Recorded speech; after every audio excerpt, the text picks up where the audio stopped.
महेश कोठारे माझे परिचयाचे आधीपासून होते आणि मी अमेरिकेला जायला निघालो होतो त्या दरम्यानी. आणि एक दिवस त्याचा फोन आला की मला तुला भेटायचं आहे येऊन. ये, मी असं असं जातोय, 15 दिवसांनी मी जातोय अमेरिकेला.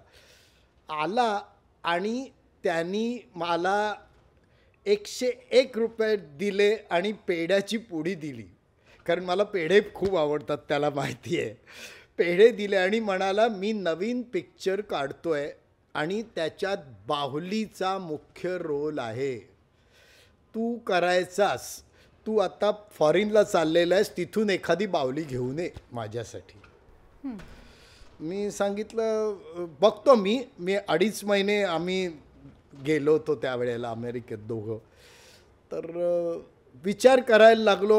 2.5 महिन्याभर तुम्हाला कदाचित खोटं वाटेल, 2.5 महिने ज्या वेळेला मला वेळ मिळायचा त्यावेळेला मी विचार करायचो आता बाहुली कशी आपण करणार, कशी करणार, कशी करणार. आणि हळूहळू त्याची कल्पना माझ्या डोक्यात पक्की झाली.